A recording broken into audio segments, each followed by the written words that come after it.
Is that a good I can hear in the background? Definitely not from my side.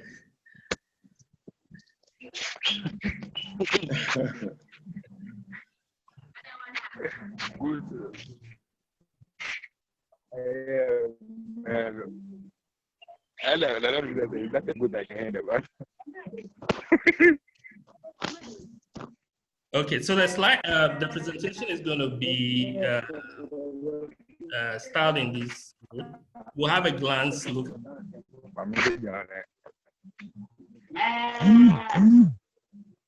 Steps in doing business in Ghana, regulatory bodies, and the various compliances that you need to meet. So I'm pretty sure a lot of you have followed the progress of Ghana over the last couple of years. For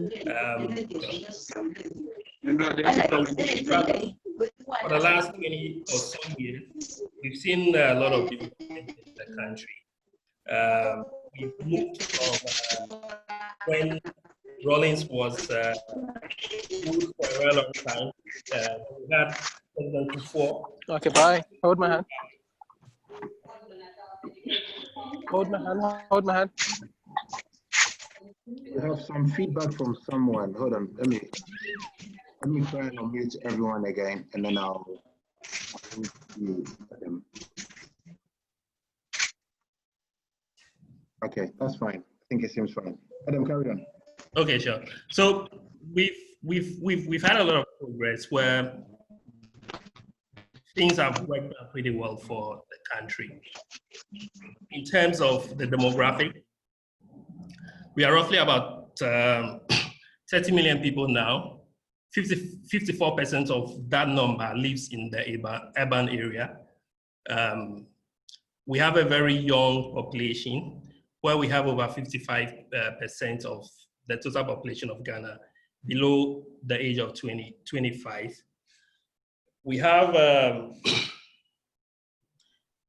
46% of the population is classified as being in the middle class. So that is a good asset class for anyone who is looking to do business in Ghana in terms of services, products, and all. The total of 1.7 million households in Ghana, which is a good number in case you are looking to provide services as well as products in the country. Last year, our GDP was $67 billion. We had an inflation rate of 7.2, per capita of 2,212. And for the sectors, for the industries, the services sector is the sector that has the most contribution to GDP. Agric and industry follow in that regard.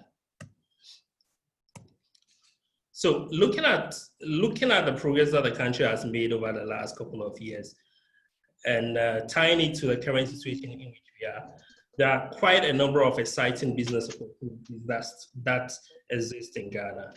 We have a few that we would like to share. One that we see a lot of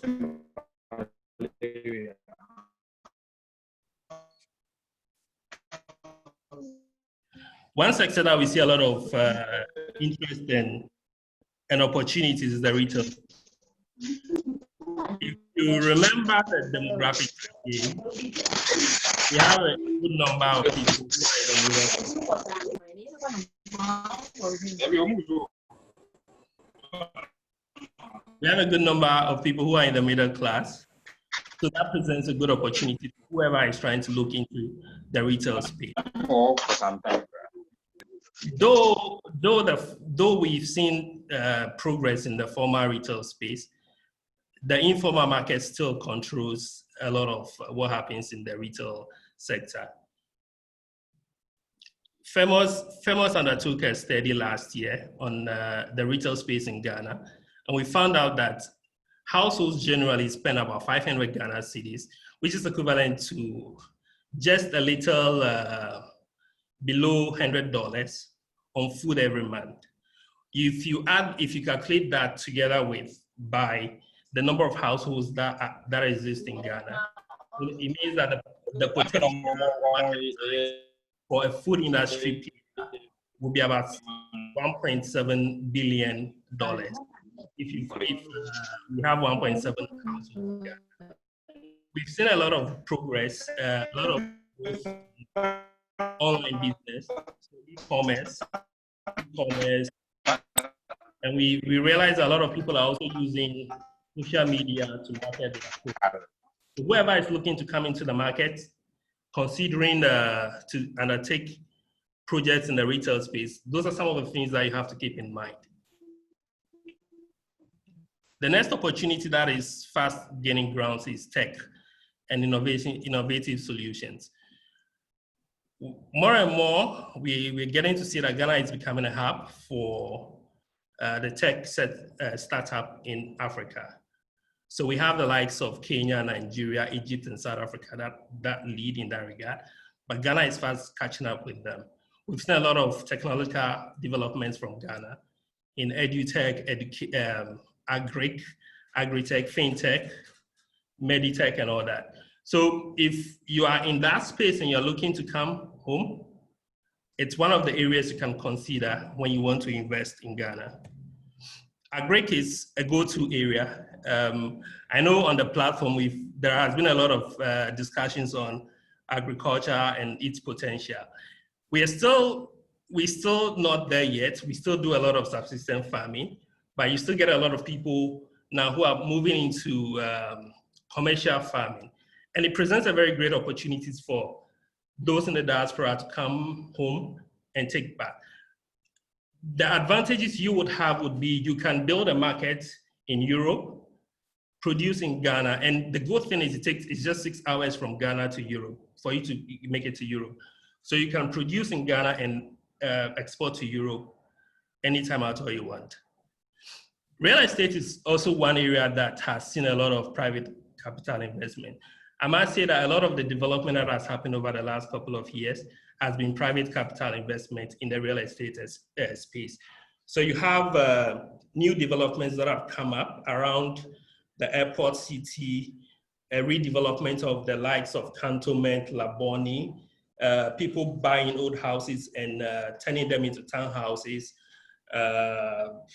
and a lot of heavy investment from funds outside the country. I was part of a team that was looking at investing, a consortium from Singapore that was looking at investing in the real estate space in Ghana and Nigeria some years ago. So you have Renaissance that has invested a lot in Ghana. We have funds from South Africa. So it's one area that you can also have a look at. You can actually go into, a group of you can go into consortium and look at the space. A lot, I must say that a lot has been done on the upscale side already. So you have most flats and residential facilities about 70%, the occupancy rate is about 70%, but there's a lot of opportunities also for the low end, that's affordable housing. With a good mortgage facility, you should be able to get a lot of this new asset class of Ghanaians who would be able to buy houses. The service sector is also one that you can look at. I know we started mining oil, drilling oil 2010. We've seen a lot of people who have returned and set up businesses that provide support services for for tallow and the rest. That's one area to look at if that is your expertise. Tourism is another. Financial services is another area to look at. And one interesting part has been the hospitality industry. So we've realized a gradual shift from what used to be to what it is now, thanks to a lot of Ghanaians returning to Ghana and setting up restaurants, evening chill out places and all. And they do attract a very good, sizable crowd every now and then. So it's one area you can look at if you are considering doing something in that regard. So now we go into setting up a business. Generally, the steps are pretty simple. You are required to incorporate a business with the registrar of companies. Once that is done, you register with the Ghana Revenue Authority for tax purposes. You're also required to register with relevant regulatory authorities depending on the sector in which you are operating. If you have a foreign shareholder in your business, you are required to register with the Ghana Investment Promotion Center. So depending on the area in which you want to operate, you have, so you incorporate with the Registrar General of Companies. For immigration services, we have the Ghana Immigration Service. For tax compliance, we work with the Ghana Revenue Authority. If you're looking to export products out of Ghana, you need to register with the Ghana Export Promotion Council. For investor registration of a foreign interest in your business, you do that with the GIPC.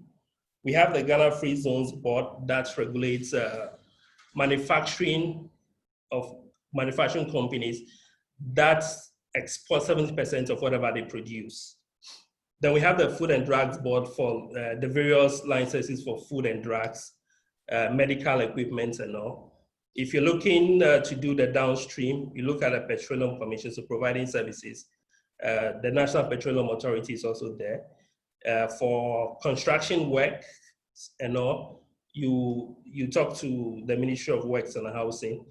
EPA is required if you are mostly going to be in manufacturing and other high-end activities. Then depending on where the business is located, you're also required to register with the Metropolitan or Municipal Assembly.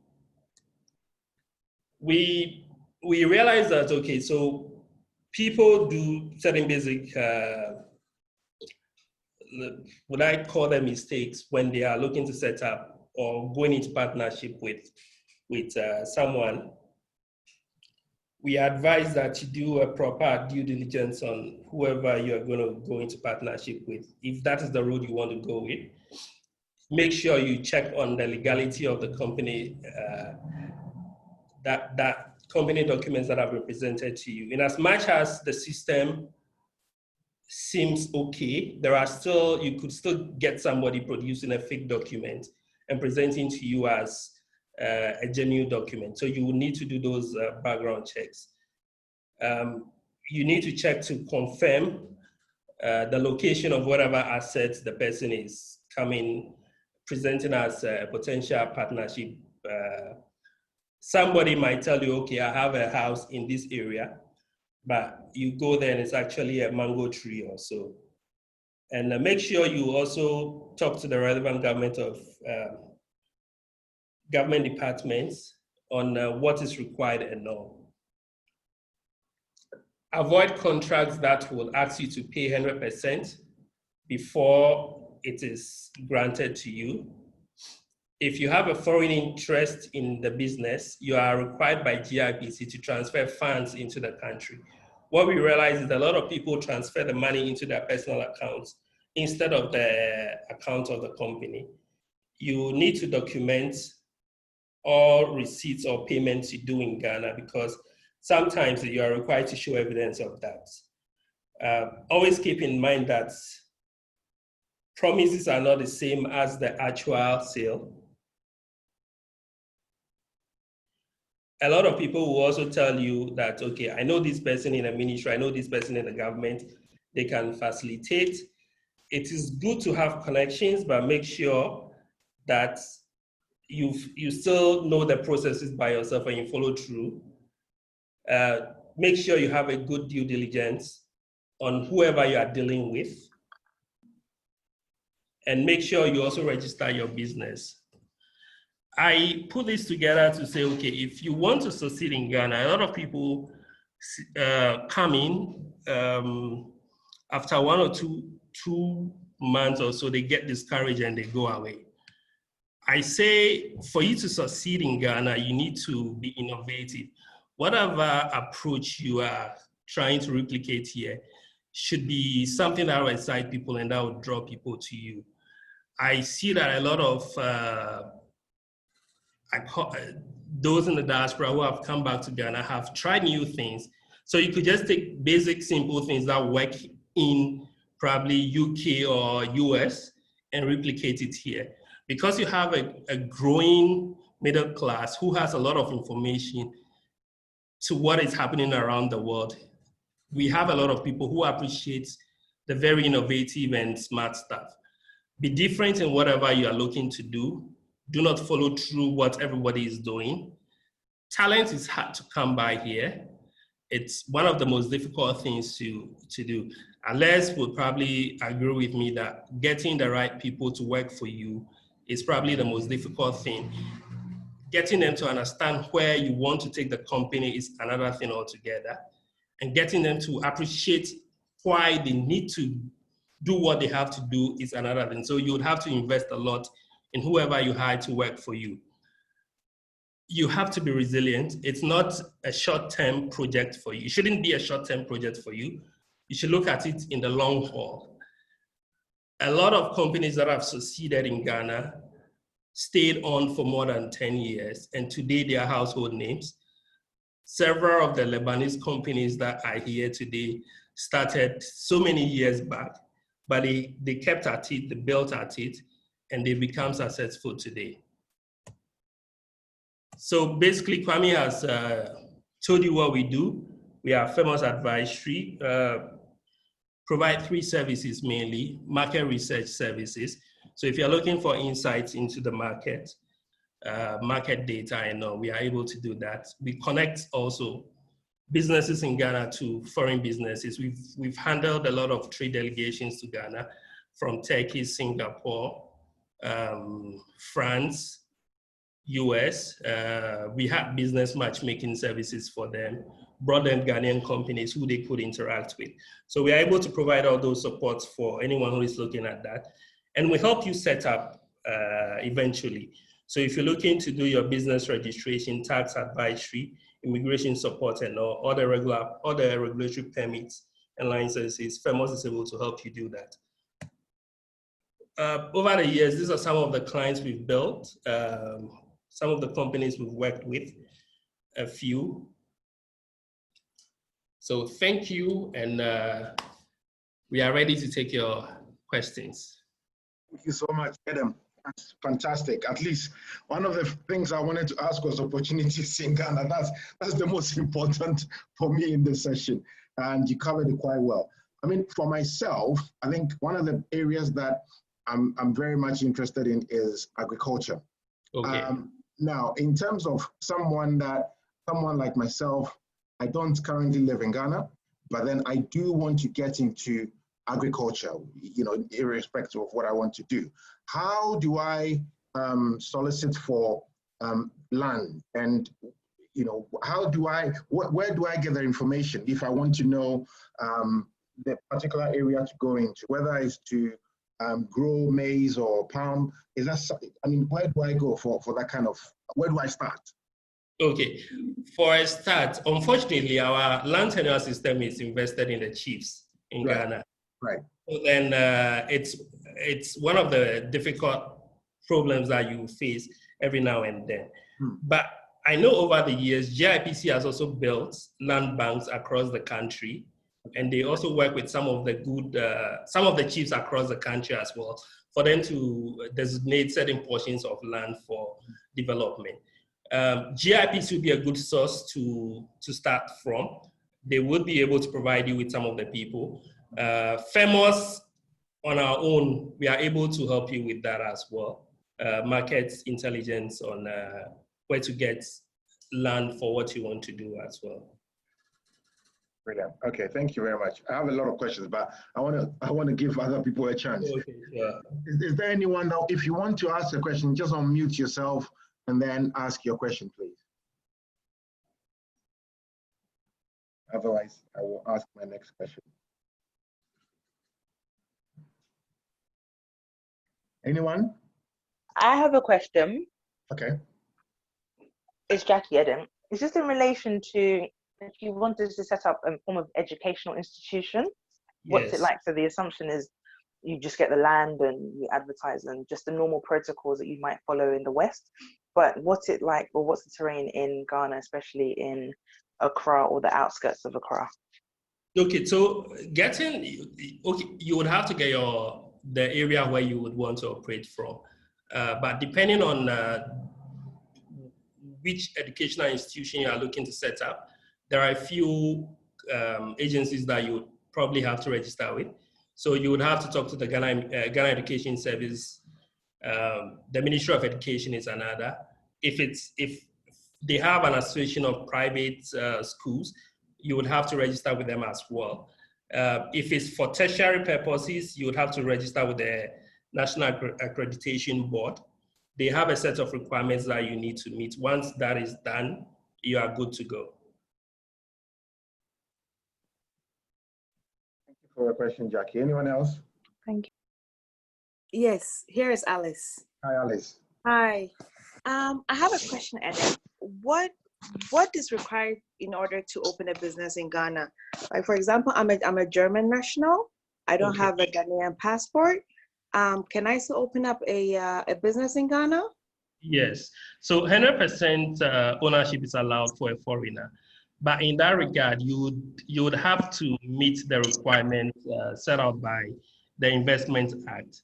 So for a wholly foreign company, without any Ghanaian shareholder, if it's in the services, you are required to have a capital of 500,000. If you are involved in trading, the equity requirement is 1 million, but that can be in the form of cash or goods or equipment that you are bringing in. So if you're looking to set up, let's say, a manufacturing plant, the equity could be in the form of cash that you are transferring to the country, or equipment that you would use in the manufacturing. But if you decide to go into a joint venture with a Ghanaian, the equity requirement is $200,000. Okay. Are there any exceptions made into whether my parents are Ghanaians or not? Like, Unless, I'm of course, Ghanaian, but just not on paper.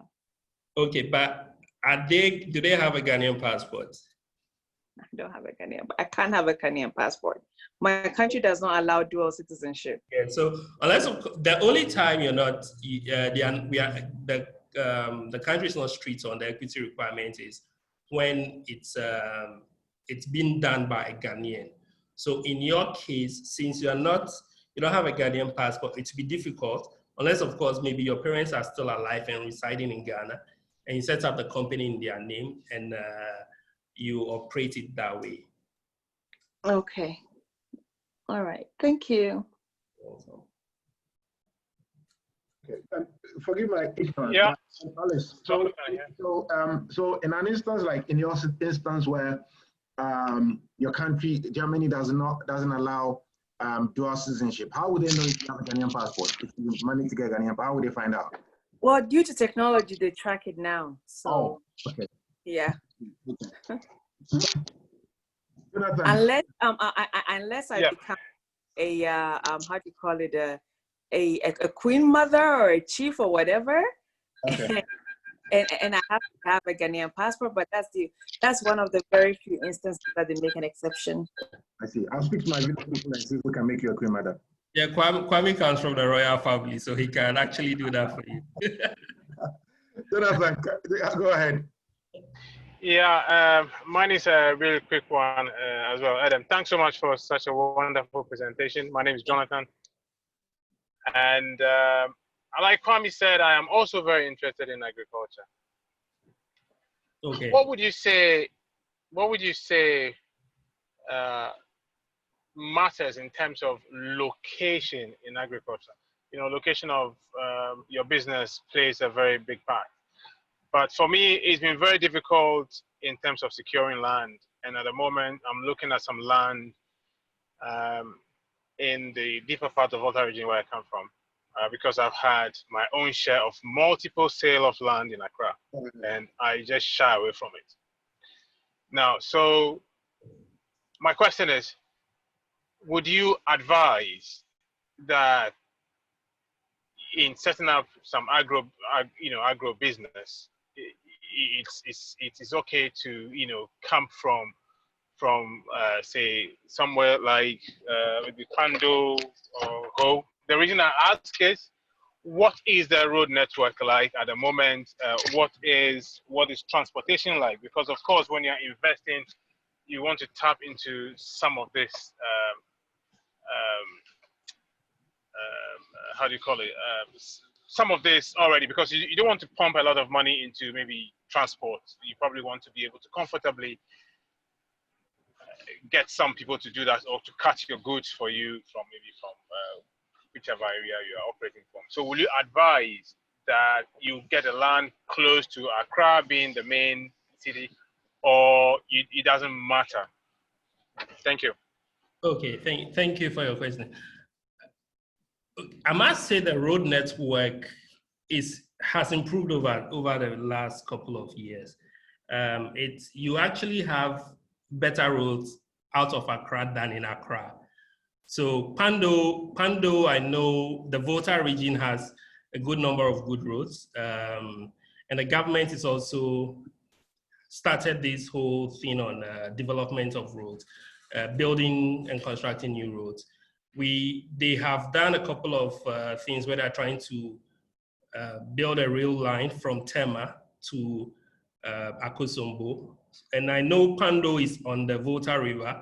I know we were working on a deal to have ports on certain parts of the Volta River to make it easy for farmers in the hinterland to transport their produce here.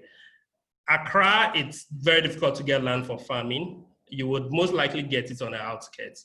So you might have to travel out of the region, probably go into the central region, Eastern Volta, for land. You should not have a problem with Pando. I know I've been to that site. As at the last time I was there, the road was okay. It's just, I think it's about more than 5 hours drive to Accra. So depending on where your market also is, you might have to consider that as well. Because if it means you'd probably have to invest in a refrigerating facility when you are transporting your produce, depending on what produce you are going to be, what crops you are going to be producing and all. So you'd have to consider all those things before you go ahead with that. All right. Thank you very much, Adam. Thanks. I've got a quick question. Hello. Shadrach, you want to go ahead? Go ahead. Yeah, so mine's got to do with database. Like about 2 weeks ago, I was trying to get a database of companies that are like industry specific, involved in confectionery products. And that was really hard to come by. I went on the internet now. I didn't come by anything. Should I go on? Carry on. Yeah, so I'm trying to find out how easy is it for someone to get information on companies that are like industry specific, maybe like the confectionery industry, like people that are dealing with all this kind of supermarket products. I didn't get anything like that. So can Adam help me out if you want like any information like that? Yeah, you just have to commission firms to do that for you, and we'll be more than happy to do that for you. So that means that it doesn't exist yet. It does exist, but it's not public. It's not public. But because we are a research firm, we know what to do to get information for our clients. Would you like to share, throw a bit more light on how to get? I'm not like really taking away from you, but like if anyone wanted to get information, does it mean that they have to go through an organization, or they can't just get it by themselves? Okay, so the Ghana Investment Promotion Center is supposed to be the go-to place for you to get information. If you want information on the various sectors in the country. Unfortunately, they don't have a database, so you would have to do it yourself most of the time. The Statistical Service might probably help you, but in most cases, you are not sure to get anything from them as well. So you would have to hire a consulting firm to get that for you. Okay, so then that's the conclusion then, because I tried to go to the Ghana Investment Promotion website, and then I didn't get anything. Yes. All right. Okay. Thanks a lot. Yes, Jonathan, again, just to share a bit of light on what Shadrach said and what Adam said. Some time ago, I went to Ghana just seeking information from Ghana Roads and Highways on a tolling project. It was like a horse going through a needle's eye. So the information is there, but sometimes it's not public. It's very difficult to get it. You need the right contact to be able to fetch that information. Otherwise, you comb through the internet and get some rough data that won't help you. Thank you.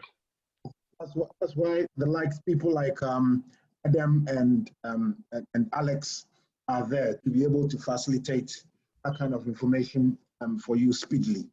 Shadrach, I think you may have to reach out to Adam privately just to see what they can do to help you get that information. There's a message here from Joseph. He says, I started a process of starting a business and got some problem with the TIN registration. Is there any way I can go around it since I don't have a voter, DVLA, or NIA card? I only have my passport, which was issued here. Any idea? Adam, I can actually answer that. I know someone at the registry office who can actually help you with a TIN number, Joseph. So reach out to me outside here and I can help you. I can get it sorted for you. If it's there. Is he there? Okay. Any other questions? Okay, yeah, he's responded. Hello, I have a question. Sure. One is a request. Kwame, you may not remember me. I was at your wedding many years ago. Yinka Bankole. Yinka. Oh wow! Oh, Yes. Afterwards. Yes, exactly. Okay, so the first request is, please. I joined maybe 10 minutes into it, so I'm wondering if we can get a recording and the presentation because it's very interesting. It's useful as a template for me. Yeah. Because I and a couple of friends, one of them is a Ghanaian person based in America. We're thinking of setting up an engineering consultancy. I was at the oil and gas conference in Accra about 5 years ago. So I've met with a few officials and I just want guidance and the steps to take. And also whether you, the advisory service, I noticed you listed some companies that you helped. Have you helped any companies in the oil and gas industry? Yeah, I have a lot of experience in oil and gas. Not only in Ghana, I did it in Nigeria, Gabon, Angola. So I know the processes and all that that you need to go through. So we'll be more than happy to help you with that. Okay. Got it. And you'll be providing the recordings so that we can understand. Yeah, I'll share the presentation with you once I clean it up. Perfect. Kwame, we'll talk later. We'll talk. Okay. Yinka. Thank you. Thank you. Awesome. Anyone else? Question from my side, it's Yao. Adam, a quick one, right? So you and I kind of play in the same space. So my focus is more on transactional advisory and deal structuring, right? So I just want to get a sense as to what the market is like in Ghana regarding that aspect, and what the opportunities are as well. Okay, so when you talk to businesses in Ghana, one of the biggest problems or challenges they will tell you they face is capital. But yes, capital is an issue, but you'd also have to consider if their projects are bankable. So if you're looking to come into that space, that's one of the things you would have to look at. But we have a number of companies that do that here. Quite a number of companies from Nigeria have set up their branches here to undertake such deals. We do get, I happen to sit on a PE firm as well. We do get a number of projects that come our way looking for funds and all. So it's actually a good space to come in and play in. Once you can guarantee that the funds will come in for the intended purposes and all, you would do get a lot of people to work with. Okay. Cool. Thanks. Awesome. I wanted to ask, so if I wanted to come to Ghana, okay, I don't have a Ghanaian passport anymore, but I have my British passport. In terms of, I mean, it might not be your remit, but in terms of residency permit or work permit, is that something that you guys play a role in, or can you just give me some sort of idea of what it takes from to get a work permit or a residence permit? Yeah, so Famous actually does a number of, we facilitate a number of work permits for foreign companies and their employees in Ghana. Basically, once you have a company registered in Ghana, you can apply for work and residence permit with the immigration service. They have a set of requirements that you need to meet. Once you meet that, they give you a year or 2 years. If you register with the GIPC as well, part of the benefits is you are entitled to immigration quotas. So depending on the level of investment, you are given a certain number of quotas that you can utilize. But we do facilitate that for clients as well. So, thank you. Someone also said, I want to establish a basic school. Will you advise that I register the name of my school today at the Registrar General while I prepare for this ambition of mine? Yes, you can do that, but it means you would have to file nil operations every year, because every year you are required to file at the Registrar General department. So, but once you're not in business, you would have to file that, okay, even though the company is registered, it's not operating, and they would take that for it. So you can actually register the name of the business today in order to secure the special name you have for the basic school, and file at the end of the year. And sorry, Kwame. No, Jonathan, carry on afterwards. Okay. Yeah, sorry. It's just back to your question of having a British passport and not having a Ghanaian passport anymore. Yeah. What you probably need is a dual nationality card. Okay. Because you've had a Ghanaian passport before and you hold a British passport now. That actually doesn't expire. So instead of having a Ghanaian passport or going for a Ghanaian passport, that will give you, it used to be 5 years, I think a year ago, and now they changed it to 10 years again. That will expire after 10 years. The dual nationality card doesn't expire. So that's probably what you need, which gives you access to Ghana just like any other Ghanaian, pretty much. Okay. Probably. Yeah. Thank you. Hi, Kwame, just a quick one. Just to chip in on the question of do you need to register the school before you even go there? Perhaps it would be a good idea to do that, because personally, when I went to company's house, whatever they call it, to register my school, I was told the name of the school had already been taken. So I had to then change the name of the school.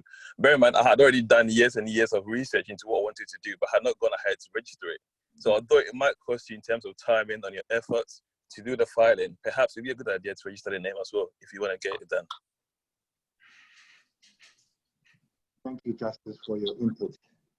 Adam, I have one question here. One of my questions is to do with the mortgage facility in Ghana. I think when you look at some of the houses that are being sold in Ghana and the prices, I mean, it's quite something else. Now, I've looked at mortgages in Ghana, and some of the interest rates, it's just ridiculous. Is there a way that you guys can do some research to find out companies, the banks or financial institutions that have the least mortgage in Ghana, or the mortgage system itself? I mean, how does it work? How does it really work? Is it similar to how it works here, where you get your percentage and then you go and then you put it down? I don't know. How does it work? Okay, so over here you have most of the banks are not too keen on mortgages. So we or they don't have mortgage departments at all. You have just a few. So Republic Bank, that used to be HFC, which is Bank for Housing and Construction, that handles a lot of that. You probably might get I think pretty much, or maybe Cow Bank also that might do it. But usually they would need you to make a commitment to whoever you're buying from, pay a percentage of what the cost of the property is, and then they would top it up for you. But they'll require a host of documentation from you before they do that. They'll also have to look at how you're going to pay back. So they'll most likely use your salary as a guarantee where you work and all to do that. But we'll be happy I'm happy to talk to you on the request of getting you data on that. Yeah. Okay. Across the banks, yeah. Okay, thank you. I have another question here. Hi, Adam. On average, how long does it take to complete a business registration? Does it matter the sector of operation? For example, a consulting firm. Okay, so for incorporation with the Registrar General's Department, it takes, FEMOS is able to do it in 5 working days. Okay. If you go on your own, you are looking at more than 10 working days of that. And depending on, for a consulting firm, the only other agency you probably have to register will be the Ghana Revenue Authority, and your business operating, the municipal assembly in which your business is located, which is supposed to take about 20 working days on average. I see. Then the 10 working days that you state in terms of for yourself, it could be longer due to paperwork and delays. Exactly, yes, exactly, yeah. So just to meet everyone and people to understand the expectation, 10 working days, it's fair enough, it's 10 working days, but it could actually be months. Exactly. That's fine, thank you. There's another question here. This might be a question for accountants, but is Adam aware of tax incentives that you are aware of for startups? Okay, so we do have certain incentives for certain industries. So if you are into manufacturing and you are not doing manufacturing in Accra, Accra, you're not in Accra and Tema, you get some rebates on your manufacturing. You get some rebates. Depending on other sectors as well, you also do get certain incentives as well. Let me invite Alex, my co-partner, to take some of the questions. Okay. Yeah. Alex, let me unmute you. Hi, Alex. Hi, hi, Kwame. Good evening to you all. Exchanged some messages on LinkedIn previously. I see. I've been enjoying the whole conversation. Fantastic. Just to add a little bit, I think the company registration, we haven't done it over some time now. We deliver in 8 days without fail. Sometimes things that delays it borders on the way the activity is captured. Right. If the activity, the business object is not well captured in the right way, sometimes some of the lawyers there would query it. Sometimes we've had situations we've had to go up as high as the registrar herself to try and battle things out and all. So if you get the documents well prepared, it should be clean, it should be done on time. Then the locational incentives and the tax incentives. Yes, Adam was touching on the manufacturing sector and the locational incentives that comes with it. So generally speaking, if your project or your business is registered with the GIPC, you can enjoy duty exemption on your core machinery that you import. So core machinery are all machines that are directly related to your project. You can get duty exemption, VAT exemption as well on your core machinery. If you're a manufacturing entity and you also apply and obtain a manufacturing license, you can also get a tax rebate or concessionary rate on your raw materials for manufacturing. So if you've been importing some materials for manufacturing, you can get concessionary rate on those items as well. And then in terms of corporate taxes, as you site the factory away from Accra and Tema, you tend to enjoy tax rebates. You tend to enjoy tax rebates. So everything in Accra and Tema, you won't get any tax rebate. You pay what it is, which is 25% on profit. But as you site the factory beyond these places to the other regional capitals of Ghana, it starts coming down. Then when you even move it from the regional capital of the other region, so let's say if it's in Kumasi, your corporate tax will be cheaper than Accra. Then when you move it from Kumasi to my village, Ejoso, it starts getting even cheaper as well. Then as you locate your factory up north, sometimes you can have zero corporate tax. And then you also have tax holidays as well, which is also dependent on the type of project. So projects like tree cropping, like palm, like coconut and things like that, you have, I think, 5 years tax holiday. Poultry farming, 5 years tax holiday. Cattle and things like that, 5 years tax holiday. So it's pretty much dependent on the activity. Fantastic, thank you. I think I'm going into poultry now. 5 years tax holiday. I like that. Okay, so there's a couple of more questions here. There's a question here regarding, it says, can you share some light on some of the requirements for registration a consulting firm? Do I need to be in Ghana personally? Come again. So I think Joseph wants to understand what the requirements are for registration a consulting firm, and also whether he needs to be in Ghana personally. No, you don't have to. Not necessarily a consultancy, but for company incorporation, you need not necessarily be physically present in Ghana to have it done. Okay. And there's another question here.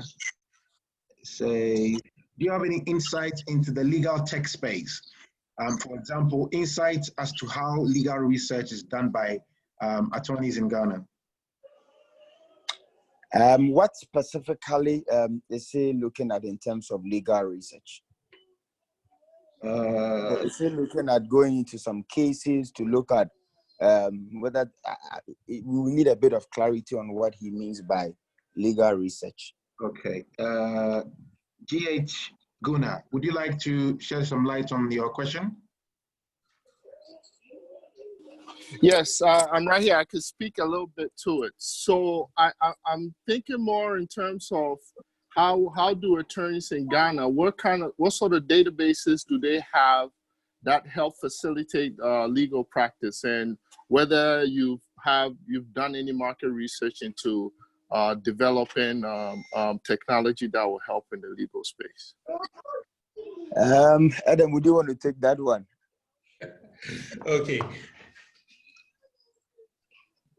Okay, so for most of the law, the practices, a lot of their cases are not online.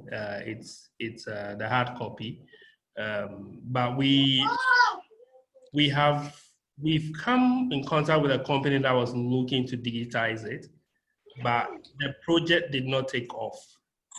So I think there's still a market for that, but we will be happy to talk to you on the side to see if we can do something with you on that regard.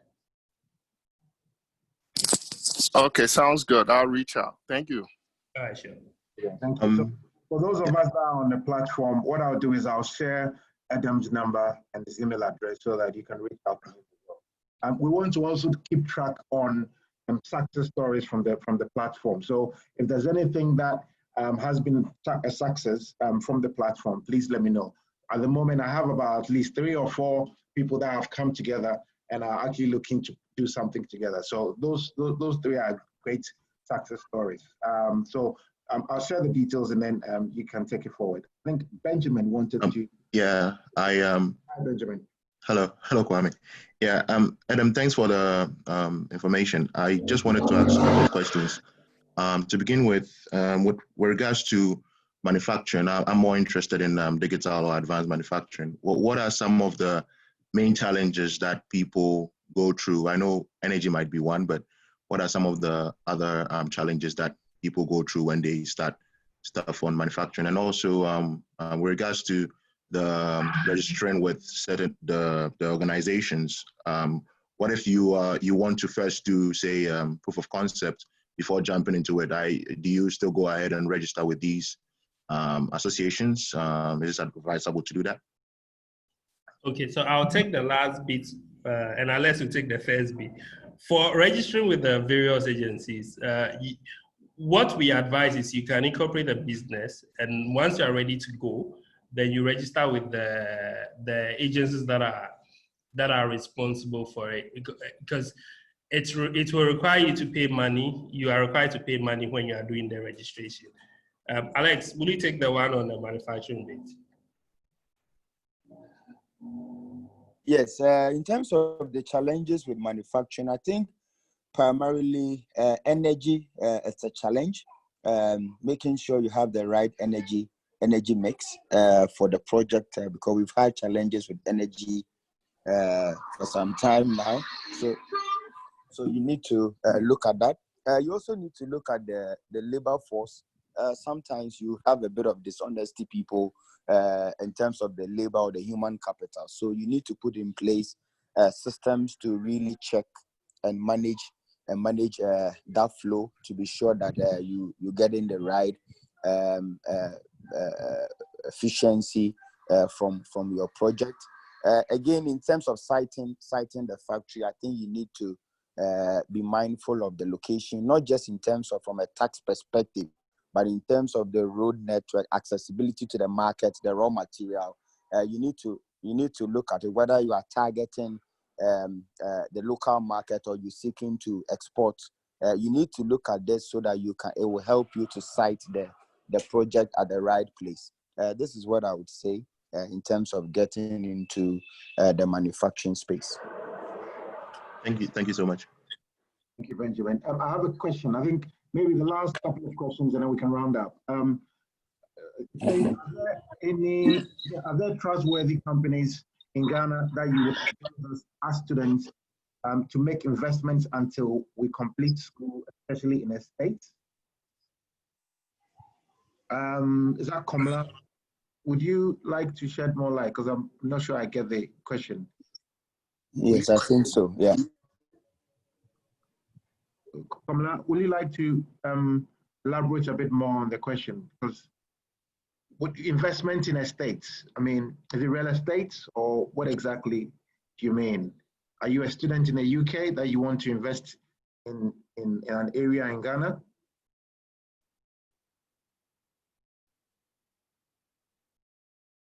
Investment in real estate companies, that's what he's asking. Would you advise us as students to make investments until so? Yeah, I think I wouldn't want to put that kind of responsibility on Alex and Adam because really they are not investment professionals. They can actually tell us where the opportunities are, and then it's up to us to do our due diligence and speak to the right investment consultant to be able to make an informed decision as to where to invest. Is that right, Alex? Is it Adam? Yes, that is correct, Kwame. Yeah. That is correct. Yes. Okay.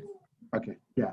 So I think, Kamala, so I think if you're on a platform, we do share some stuff. I mean, I think the next session that I'm looking to host is on investments in Ghana. What kind of things you could actually invest in? Because starting a business, starting a farm or whatnot isn't for everybody. So what we want to look at is also what kind of investments are available for people to invest in. So that will be the next session. I'm trying to get together the right person on board. So that will be in a fortnight. But probably the last question will be with respect to the oil and gas industry. What would you say are some challenges faced by startups, new companies, or beginners? And that's to either Adam or Alex. That will be the last question, I think.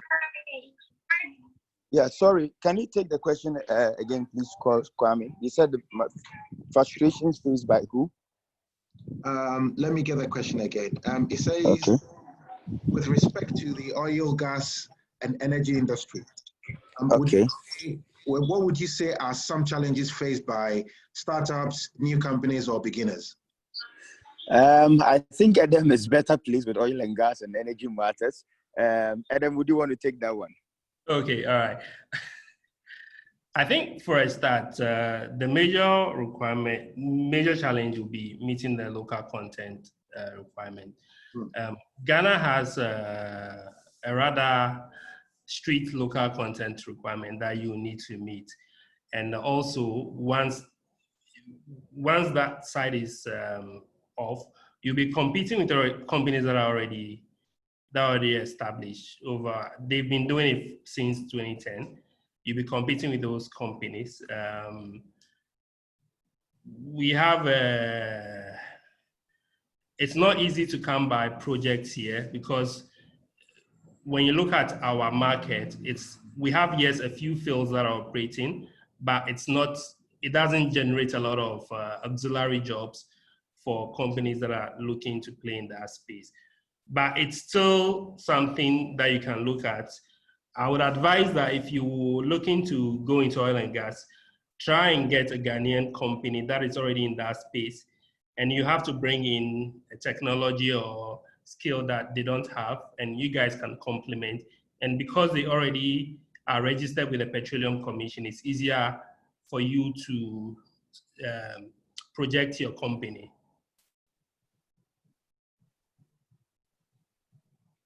Okay, I hope that someone has sent the last question, but this will be the last question. Apologies. I think I'm quite conscious of the fact that we've gone over time. He says, is there a market for project management services for individuals that want to build houses in Ghana, especially those that are in the diaspora wanting to build houses? I think they are. I mean, from my own experience, I think they are. There are the architects and there are some project managers who actually manage houses for you. So they come in a format of they'll manage the house for you, then they'll get the masons and the contractors to do everything for you. So more often than not, you probably might not deal with a contractor or the mason. You deal predominantly with a project manager who's actually managing the building of your house for you. So there are other services in Ghana. Gabriel, if you want anyone that does something similar, I could point you in the right direction. All right. Thank you so much for everyone. My apologies for going over time. Thank you very much to Adam. Thank you very much to Alex as well for your time this Saturday evening and giving us an insight on what goes on in Ghana, because a lot of us, we sit here, we read stuff on the internet, but a lot of it doesn't make sense unless you actually speak to somebody on the ground. And so I really appreciate your time and agreeing to have this session. And as I said, in a couple of weeks' time, the next session will be on investment in Ghana. So be it whether it's in land, whether it's in houses, whether it's in treasury bills, you name it. I will try and get two people, one from the real estate market and then an investment management professional also, who will share their experience and also where they could point us in the right direction. It may not, it won't be financial advice, but those are those things that they can tell us, and then we will then go out and do our own due diligence as to where we'd want to invest. So thank you very much, everyone, and have a lovely evening. Bye.